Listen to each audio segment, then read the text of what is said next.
నమస్కారం city news కి స్వాగతం. అంతర్జాతీయ కార్మిక దినోత్సవం సందర్భంగా కార్మిక కర్షక సోదరులకు ముఖ్యమంత్రి చంద్రబాబు శుభాకాంక్షలు తెలిపారు. వృత్తి ఏదైనా శ్రమించే ప్రతి మనిషికి సమాన గౌరవం ఇవ్వడం మన కర్తవ్యమని సీఎం చంద్రబాబు తెలిపారు. అహర్నిశలు శ్రమిస్తున్న శ్రామిక వర్గ హక్కులను గుర్తించే చారిత్రాత్మక దినోత్సవం ఇదని అన్నారు. దేశ ఆర్థిక పురోగతికి వెన్నెముక అయిన వ్యవసాయం ముందుకు వెళ్తుందంటే రైతులు, రైతు కూలీల శ్రమ శక్తే కారణమన్నారు. కార్మికులు, కర్షకులు కలిసి నడిస్తేనే దేశ ప్రగతి పదంలో ముందుకు వెళ్తుందన్నారు. అందుకే కార్మిక కర్షక సంక్షేమం కోసం కూటమి ప్రభుత్వం అనునిత్యం ప్రణాళికాబద్దంగా ఆలోచిస్తూ ముందడుగు వేస్తుందన్నారు. కార్మిక లోకం కోసం ఎన్నో సంక్షేమ అభివృద్ది పథకాలను అమలు చేస్తుందని సీఎం చంద్రబాబు తెలిపారు. కార్మికుల శ్రమను దోచుకునేందుకే కేంద్ర ప్రభుత్వం 4 లేబర్ కోడ్లను అమలు చేస్తుందని జాతీయ సమితి అధ్యక్షులు వెలుగురి రాధాకృష్ణమూర్తి మండిపడ్డారు. ఏటుకూరు రోడ్లో నగర ముఠా కార్మిక సంఘం ఆధ్వర్యంలో జరిగిన మేడే వేడుకల్లో కె రామకృష్ణ, ముప్పాల నాగేశ్వరరావు పాల్గొని ఏఐటీయూసీ జెండాను ఆవిష్కరించారు. ఈ సందర్భంగా వారు మాట్లాడుతూ చికాగో నగరంలో కార్మికులు చిందించిన రక్తం వృధా కాలేదని నిరూపిస్తూ కార్మికులు తమ హక్కులను నిలబెట్టుకునేందుకు కృషి చేయాలన్నారు. కేంద్ర, రాష్ట ప్రభుత్వాలు అమలు చేస్తున్న 4 లేబర్ కోడ్లను రద్దు చేయాలని డిమాండ్ చేశారు. ఈ సందర్భంగా కార్మికులందరికీ 140వ మేడే శుభాకాంక్షలు తెలిపారు. ఈ కార్యక్రమంలో వెలుగురి రాధాకృష్ణమూర్తి, కోటా మాల్యాద్రి, చల్లాచిన ఆంజనేయులు, కోట్ల మరేదాసు, సురేష్, ఏఐటీయూసీ నాయకులు పాల్గొన్నారు.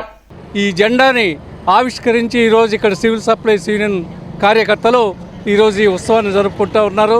భారతదేశంలో ప్రత్యేకమైనటువంటి పరిస్థితులు, కార్మిక కోడ్లు 4 అమల్లోకి రావటం, కార్మికుల్ని కట్టుబానిసలుగా మార్చేటువంటి విధానాలు అమల్లోకి రావటం అనేటువంటి ఈ మేడే సందర్భంగా జరుగుతున్నటువంటి ప్రత్యేకత. ఈ మేడే కార్మిక కోడ్లు అమల్లోకి వచ్చిన తర్వాత మేడే జరగటం అనేటువంటిది ఇది మొదటిది.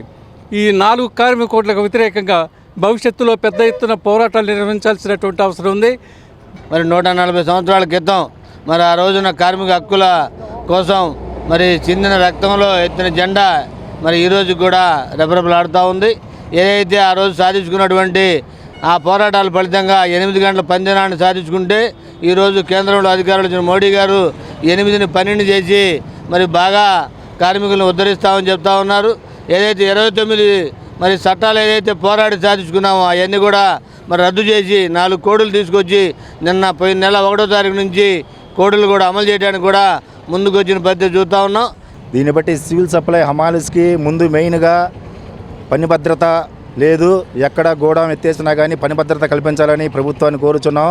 పిఎఫ్ సమస్యలు ఉన్నాయి, పిఎఫ్ సమస్యలు వెంటనే సమకూర్చాలని చెప్పి మేము డిమాండ్ చేస్తున్నాం. అదేవిధంగా కార్మికులందరూ రోడ్డు ఎక్కితే కనుక మొత్తం ఎక్కడెక్కడికి పని బంద్ అయిపోద్ది. దీనికి సంబంధించి మెయిన్ కూలీ రేట్ల అగ్రిమెంటు ఇంతవరకు 5 నెలలు పూర్తయినా కానీ ఇంతవరకు ఏ అతీగతి లేకుండా ఉంది. కనీస వేతనం 26,000 రూపాయలు ఇవ్వాలని చెప్పేసి మొన్న తిరుపతి మీటింగ్లో చెప్పడం జరిగింది. గుంటూరు తూర్పు, పశ్చిమ, ప్రతిపాడు నియోజకవర్గాల్లో 25 కోట్ల సామాజిక పింఛన్లు పంపిణీ చేస్తున్నామని కేంద్ర సహాయ మంత్రి పెమ్మసాని చంద్రశేఖర్ తెలిపారు. 14వ డివిజన్లో జరిగిన పింఛన్ల పంపిణీ కార్యక్రమంలో కేంద్ర సహాయ మంత్రి పెమ్మసాని చంద్రశేఖర్ ఎమ్మెల్యే నసీర్ అహ్మద్ తో కలిసి పాల్గొన్నారు. ఈ సందర్భంగా వారు మాట్లాడుతూ రాష్ట్ర ఆర్థిక పరిస్థితి సక్రమంగా లేకున్నా నెల మొదటి తేదీన పింఛన్లు పంపిణీ చేస్తున్నామన్నారు. సంక్షేమం, అభివృద్ది 2 కళల కూటమి ప్రభుత్వం పనిచేస్తుందన్నారు. ఏ రాష్ట్రంలో లేని విధంగా వృద్ధులకు 4,000 పింఛన్లు పంపిణీ చేస్తున్నామన్నారు. ఈ కార్యక్రమంలో బీజేపీ జిల్లా అధ్యక్షులు చెరుకూరి తిరుపతిరావు, సజ్జిల, కూటమి నాయకులు పాల్గొన్నారు.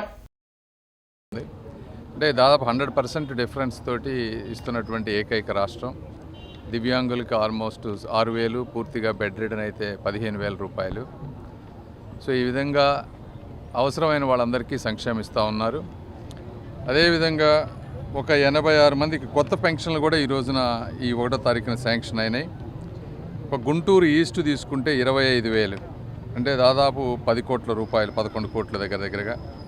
గుంటూరు వెస్ట్లో 20,000, అంటే దాదాపు 9 కోట్లు. ప్రతిపాడు రూరల్లో 11,000, దాదాపు 5 కోట్లు. మొత్తం 25 కోట్ల రూపాయల పెన్షన్ ఈరోజు ఈ 3 కాన్స్టిట్యున్సీలు ఇవ్వడం జరుగుతూ ఉంది. వాళ్ళందరూ ఆనందంగా ఉన్నారు. ఇంతకుముందు ఎక్కడైనా సరే పెన్షన్లు అర్హులు కాకుండా తీసుకున్న వాళ్ళు ఉంటే దయచేసి వాళ్ళు కూడా ఇలాంటి వాటిని సహకరిస్తే ఇంకా అర్హులు అయిన వాళ్ళందరికీ, కొత్త వాళ్ళకి, విడోస్ అయిన వాళ్ళకి కానీ ఇంకోళ్ళకి కానీ ఇవ్వడానికి మాకు ఆస్కారం ఉంటుంది. కాబట్టి వాళ్ళు కూడా సహకరించాలని కోరుకుంటా ఉన్నాం. 1100 కోట్ల రూపాయలతో ఈ కార్యక్రమాన్ని ప్రతి నెల ఎంత భారమైనప్పుడు కూడా మోస్తున్నటువంటి ప్రభుత్వం ఈ కూటమి ప్రభుత్వం. పేద ప్రజల పక్షాన ఈరోజు ఎన్ని కార్యక్రమాలు, ఒక పక్కన సంక్షేమ కార్యక్రమాలతో పాటు ముఖ్యంగా పెన్షన్ల మీద దృష్టి సారించి గుంటూరు తూర్పు నియోజకవర్గంలో ఈరోజు కొత్తగా 36 మందికి పెన్షన్లు ఇచ్చేటువంటి కార్యక్రమం. ఎవరైతే పూర్తిగా అంగవైకల్యం ఉండినటువంటి వాళ్ళ దగ్గర నుండి వితంతువుల వరకు కొత్త పెన్షన్లు కూడా ఇచ్చేటువంటి కార్యక్రమాన్ని ఈరోజు ప్రభుత్వం తీసుకోవడం చాలా సంతోషం. గతంలో ఒక వ్యక్తి చనిపోతే, ఆ ఇంట్లో ఉన్నటువంటి మగవారి చనిపోతే మహిళకు పెన్షన్ ఇవ్వడానికి మళ్ళీ కొత్త పెన్షన్లు వచ్చేటువంటి పరిస్థితులు ఉండేవి. కానీ మన ప్రభుత్వం ఎంతో, చంద్రబాబు నాయుడు గారి ఆలోచన విధానం మనందరం కూడా ఒకసారి గమనించాలి. స్పౌస్ పెన్షన్ల పేరుతో ఆ ఇంట్లో ఉన్నటువంటి అర్హత కలిగినటువంటి మహిళకి వెంటనే పెన్షన్లు ఇచ్చేటువంటి కార్యక్రమం. భారత సమాజ్ పార్టీ ఆధ్వర్యంలో ప్రపంచ కార్మిక దినోత్సవం మేడే అత్యంత వైభవంగా నిర్వహించారు. ఈ సందర్భంగా మంచాల జోసెఫ్, గంటా ప్రభుదాస్ మాట్లాడుతూ ఎన్నో సంవత్సరాలుగా కొనసాగుతున్న కార్మిక చట్టాలను కాపాడాలని, కేంద్ర రాష్ట్ర ప్రభుత్వాలు కార్మికులకు అనుకూలమైన చట్టాలు చేయాలని, 4 లేబర్ కోడ్లు రద్దు చేయాలని కోరారు. ఈ కార్యక్రమంలో నల్లపు నీలాంబరం, దార్ల అర్జున్, కారంశెట్టి గోపి భాష, జయరత్నం, వివిధ ప్రజా సంఘాల నాయకులు పాల్గొన్నారు. కార్మిక వ్యతిరేకమైనటువంటి లేబర్ కోడ్లకు వ్యతిరేకంగా కూడా ఈరోజు దేశవ్యాప్తంగా, రాష్ట్ర వ్యాప్తంగా కూడా కార్మికులు ఉద్యమించాల్సినటువంటి అవసరం ఉన్నదని ఈరోజు మనం గ్రహించాలి. అలానే మరి కేంద్ర రాష్ట్ర ప్రభుత్వాలు కార్మికుల పట్ల అమలు చేస్తున్నటువంటి కార్మిక వ్యతిరేక చట్టాలకు వ్యతిరేకంగా కూడా ఈరోజు పోరాడాలని చెప్పేసి ఈ సందర్భంగా దళిత ఉద్యమ వేదిక తరఫున కార్మిక లోకానికి పిలుపునిస్తా ఉన్నాం. అయితే ఇప్పుడు రోజు కల్తీ ఆహారం ఏ ప్రభుత్వ అధికారులతో ఆ ప్రభుత్వాలు వ్యాపారస్తులుగా తయారయ్యి కల్తీ వ్యాపారాలతో శ్రామిక వర్గం చాలా బలహీన పడిపోతుంది, పనిచేయని పరిస్థితి అయిపోయింది. అన్ని వర్గాలు కూడా ఏ ప్రభుత్వం అధికారంలోకి వచ్చినా కల్తీ వ్యాపారాల వల్ల శ్రామిక వర్గం ఇదైపోతుంది. కాబట్టి శ్రామికులకి 4 గంటల పని విధానాన్ని కల్పించాలని పార్లమెంట్, అసెంబ్లీకి కూడా మేము లెటర్ పంపిస్తాం మా పార్టీ తరఫున. కార్మికుల హక్కులను కేంద్ర ప్రభుత్వం కాలరాస్తుందని సిపిఐ జాతీయ కార్యదర్శి కె రామకృష్ణ ధ్వజమెత్తారు. రాష్ట్ర సివిల్ సప్లైస్ కార్పొరేషన్ హమాలీ వర్కర్స్ యూనియన్ ఆధ్వర్యంలో 140వ May Day celebrations civil supplies godown వద్ద నిర్వహించారు. ఈ సందర్భంగా ఏఐటియుసి, సిపిఐ పార్టీ జెండాలను వెలుగురి రాధాకృష్ణమూర్తి, కోటా మాల్యాద్రి ఆవిష్కరించారు. అనంతరం వారు మీడియాతో మాట్లాడుతూ కార్మిక, కర్షక, రైతు సంఘాలు ఎన్నో ఏళ్లు రక్తం చిందించి సాధించుకున్న కార్మిక చట్టాలను కేంద్ర ప్రభుత్వం రద్దు చేసి 4 లేబర్ కోడ్లను అమలులోకి తెచ్చిందన్నారు. కార్మికులు 8 గంటల పని దినాన్ని 12 గంటలకు పెంచి వారి శ్రమను దోచుకునేందుకు కేంద్ర రాష్ట్ర ప్రభుత్వాలు ప్రయత్నాలు చేస్తున్నాయని మండిపడ్డారు. ఈ కార్యక్రమంలో జిల్లా అధ్యక్షులు కోట్ల మర్యాదాసు, సురేష్, రావుల అంజిబాబు తదితరులు పాల్గొన్నారు. ఇటీవలనే ఫిబ్రవరి మాసంలో దేశవ్యాప్తంగా 30 కోట్ల మంది కార్మికులు, ఉద్యోగస్తులు రోడ్డెక్కడం జరిగింది. అయినా సరే కేంద్రంలో అధికారంలో నరేంద్ర మోడీ ప్రభుత్వం ఏమాత్రం కూడా వెనకంజ వేయకుండా ఇవాళ ప్రజల్ని మత ప్రాతిపదికపైన చీల్చి తద్వారా తన రాజకీయ అధికారాన్ని సుస్థిరం చేసుకోవడానికి ప్రయత్నం చేస్తూ ఉన్నారు. కాబట్టి కార్మికులు, ఉద్యోగస్తులు తమ హక్కుల కోసం పోరాడమే కాకుండా ఈ దేశాన్ని కాపాడుకోవడం కోసం, ఈ దేశాన్ని ఇవాళ టోటల్గా కార్పొరేట్లకు దోచిపెడతా ఉన్నారు.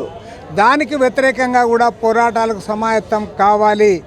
ఈ కుల చిచ్చులు, మత చిచ్చులు పక్కన పెట్టి శ్రమ విలువను పెంచే విధంగా, మానవత్వాన్ని ఉట్టిపడే విధంగా ఈ ప్రపంచ కార్మిక వర్గ పర్వదినోత్సవం నాడు ప్రతిజ్ఞ చేద్దాం.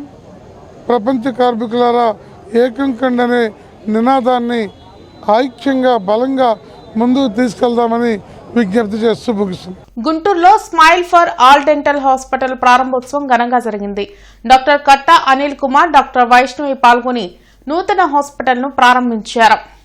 ఈ కార్యక్రమంలో కిడ్స్ విద్యార్థుల అధినేత కోయా సుబ్బారావు, మలినేని పెరుమాళ్, పోలీస్ అధికారులు జి శ్రీనివాసులు, రసూల్, రామకృష్ణ, శ్రీధర్ రెడ్డి, డాక్టర్ లిఖిత, డాక్టర్ చామిని, శివ తదితరులు పాల్గొన్నారు. ఆధునిక సౌకర్యాలు, అత్యాధునిక పరికరాలతో జేకేసీ కాలేజ్ రోడ్లో smile for all dental hospital ఏర్పాటు చేయడం జరిగిందని డాక్టర్ కట్టా అనిల్ కుమార్, డాక్టర్ వైష్ణవి తెలిపారు. అన్ని వర్గాల ప్రజలకు తమ హాస్పిటల్లో వైద్య సేవలు అందుబాటులో ఉంటాయని చెప్పారు. ఈ అవకాశాన్ని అందరూ సద్వినియోగం చేసుకోవాలన్నారు. ఏజ్తో సంబంధం లేకుండా వస్తున్న ప్రాబ్లమ్స్ అనేది డెంటల్ ప్రాబ్లమ్స్. పెద్దవాళ్ళకి ఇంప్లాంట్స్ అనే పద్ధతిలో లేని పళ్ళు మనం అమర్చడానికి వీలుగా ఉంటుంది. లేదు ఇప్పుడు చిన్నవాళ్ళు అంటారా, డాక్టర్ గారు చెప్పినట్టు మనకి పళ్ళ సమస్యలు అంటే ఎగుడు దిగుడుగా ఉండడం, లేకపోతే ఇట్లా ఎత్తుగా ఉండడం, ఈ సమస్యలన్నీ మనం డెంటల్ అలైనర్స్తో క్లియర్ చేయవచ్చు. అట్ ద సేమ్ టైం ఈ బ్రాంచ్లో మేము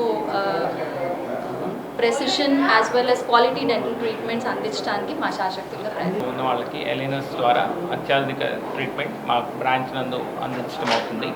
ఇన్ హౌస్ అలైనర్స్ ద్వారా అతి త్వరగా అతి తక్కువ ఖర్చుతో పేషెంట్స్కి అందుబాటులోకి ఈ అలైనర్స్ ట్రీట్మెంట్ అందించబడుతుంది. ఇక్కడ మా బ్రాంచ్లో రూట్ కెనాల్స్ ట్రీట్మెంట్, ఇంప్లాంట్స్ మరియు గమ్ సర్జరీస్ అత్యాధునిక పద్ధతిలో లేజర్ ద్వారా చేయబడుతుంది.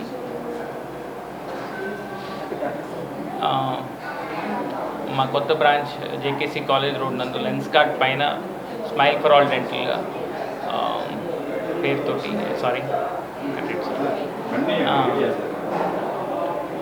కొత్త బ్రాంచ్ జేకేసీ కాలేజ్ రోడ్ నందు లెన్స్ కార్డ్ పైన ప్రారంభించినాము. ఈ రోజు నుండి ఇక్కడ అన్ని రకమైన అత్యాధునిక సదుపాయాలతో ట్రీట్మెంట్స్ అందించబడును. తూర్పు నియోజకవర్గంలో పింఛన్ల పంపిణీ చేశారు. సయ్యద్ ఖాన్ స్ట్రీట్, అహ్మద్ నగర్లో నగర మాజీ డిప్యూటీ మేయర్ సజీలా, రాష్ట్ర హజ్ committee chairman Sheikh Hasan Basha, standing committee మాజీ చైర్మన్ షేక్ షౌకత్ చేతుల మీదుగా అర్హులకు పింఛన్లు పంపిణీ చేశారు.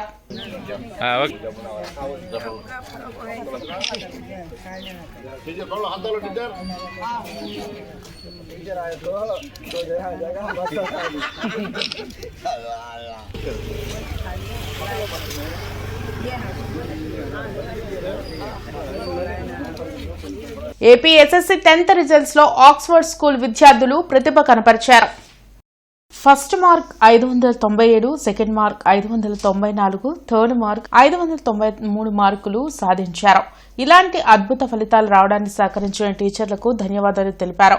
ఆక్స్ఫర్డ్ స్కూల్లో ఏర్పాటు చేసిన విలేకరుల సమావేశంలో Oxford school chairman Francis Reddy, director Vijayabhaskar Reddy ఉత్తమ ప్రతిభ కనపరిచిన విద్యార్థులను అభినందించారు. పిల్లలు ఇంకా మరెన్నో గొప్ప అద్భుత విజయాలు సాధించాలని కోరారు.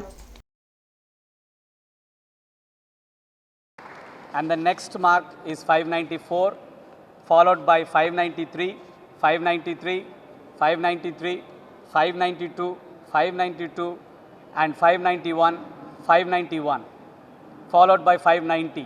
So like this, above 590, we have got nearly 17 students have scored more than 590. It's a fantastic result.